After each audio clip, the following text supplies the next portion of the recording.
Won't be facing him anytime soon. But like obviously, I turned as you will see, as I was circling, went to do that, and he learned to cut off straight away. But again, everyone's just like, oh yeah, he's got to learn to cut off. I said, okay, well, I'll just go the other way. He ended up struggling a little bit going the other way. Wow, I mean, just wow. I'm of the opinion that in general, across all MMA fights, the fighter who executes their game plan accordingly is the winner. That's pretty clear cut, right? Well, what happens when a fighter attempts to follow a game plan that seemingly works well, yet they still come up short? Hi, I'm Pac MMA, and today I'll be talking about how Diego Lopes had the right but wrong game plan at UFC 325. Now, what exactly do I mean by this? How can a game plan be simultaneously right and wrong? This is a simple question to answer. Efficiency and practicality. We've seen in previous fights that Alexander Volkanovski tends to struggle defensively versus high kicks, whether it be versus Max Holloway in their first rematch, Islam Makhachev in their rematch, or even Yair Rodriguez. Pull on. Oh.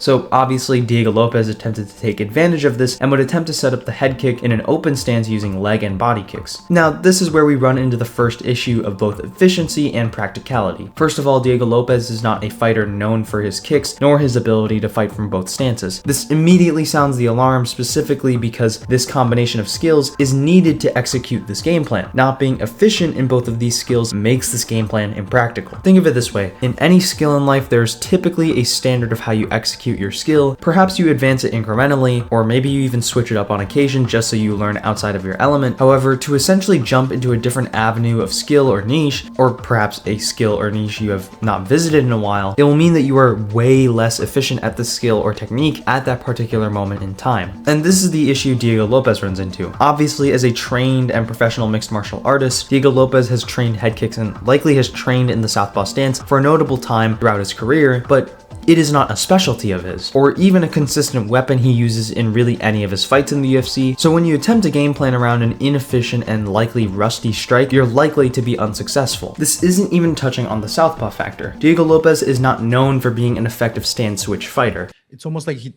made the mistake of changing his style that took him there. That on a fight that he needs to keep giving that style to being wild and bringing the brawl and everything that he doesn't do. I feel like even like Paulo Costa fought easy, right? He got to that fight because he was just bite on the mouthpiece and just keep the pressure and going forward. And when it got to that most important fight of your life, you just like, okay, let me be technical now. It's like, no, wrong fight. Like you said, it's like, you lose to the champion. It is what it is. It's like, you know?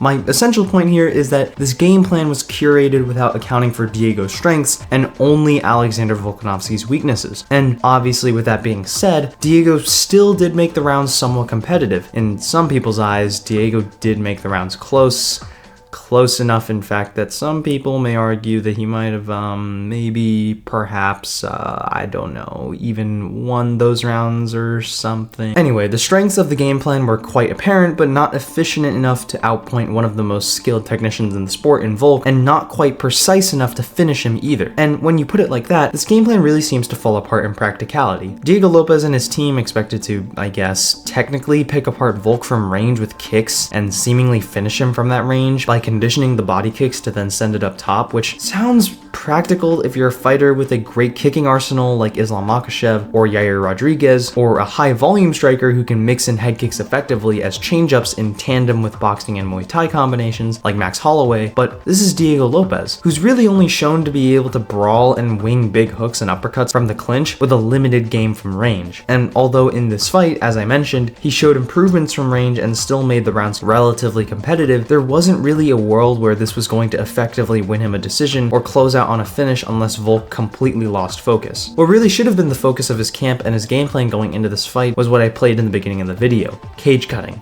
He ended up struggling a little bit going the other way.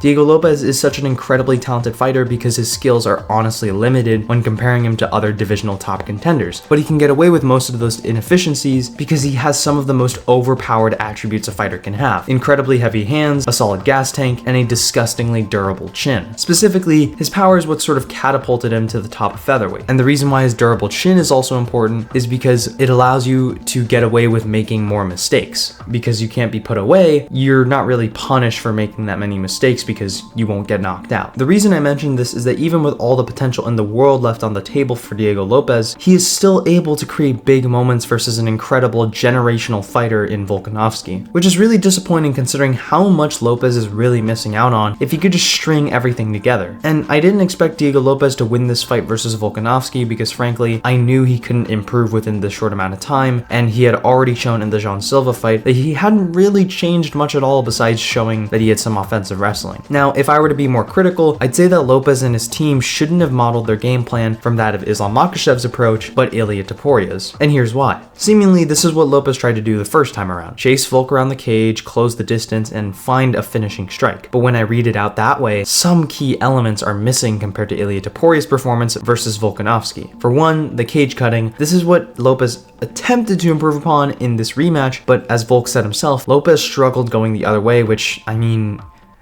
you can't make it that simple versus Volkanovski. He ended up struggling a little bit going the other way. Another issue was that Lopez had nothing to really close the distance with besides just rushing in. Ilia was not only constantly trying to take away the space from Volk, but also cut him off, but more importantly, he wasn't stuck at range. Ilia was able to feint to keep Volk guessing, use heavy leg kicks as Volk circled, and also kept a high and tight guard and moved his head effectively to be defensively responsible. This is in contrast to Lopez, who rarely even threw stiff jabs at Volk, and even though he had lots of success with the leg kicks at range, he didn't go to it consistently and would let Volk off the hook on so many occasions when he had him backed up just to welcome him back to the center. These two performances serve as a dichotomy for what is the most optimal way to dismantle a fighter's defensive tendencies, whereas the other is completely suboptimal and tries to capitalize on multiple weaknesses without settling in to capitalize on one particular hole. It's essentially completely opposite ends of the spectrum of when you give a fighter the physical attributes necessary to win without the skills. And from a framework perspective, it's strange that Lopez's team decided to try and adopt a game plan similar to that of Islam Makhachev for the rematch, rather than just trying to improve the simple deficiencies in Lopez's game that lost him the first fight, because it was competitive. It's not like it was a complete blowout and that they needed to completely revamp their game plan. For one, the cage cutting should have been more emphasized, and Lopez should have been pressuring or incrementally shrinking the space the same way Ilia did. Now, obviously you can't gain these skills within a year, but the fact that he was still able to achieve a healthy level of success even with a faulty game plan execution goes to show how little Lopez truly needed to improve upon. What I'm getting at here is, rather than essentially trashing the game plan his team tried to pursue in the first fight, they should have spent that time hammering home the fundamental principles of that game plan. There were so many moments in both this rematch and this first fight where Lopez gives up the space for no particular reason. He'll have Volk chase into a corner and, well, back to the center. There's not really much to say here because, like,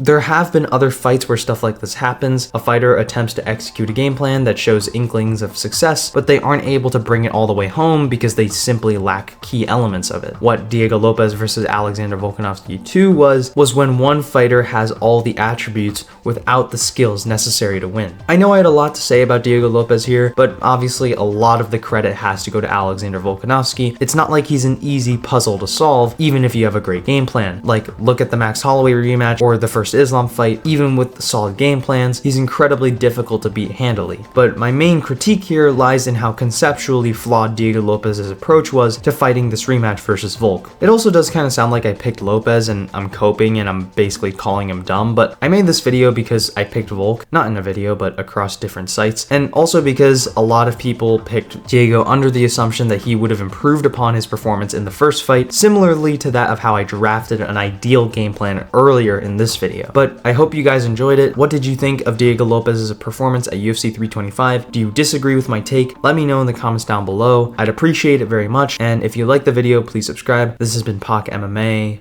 Goodbye. Sing it again. For the guys, come on. That was my question. Come on, Volk. Sing.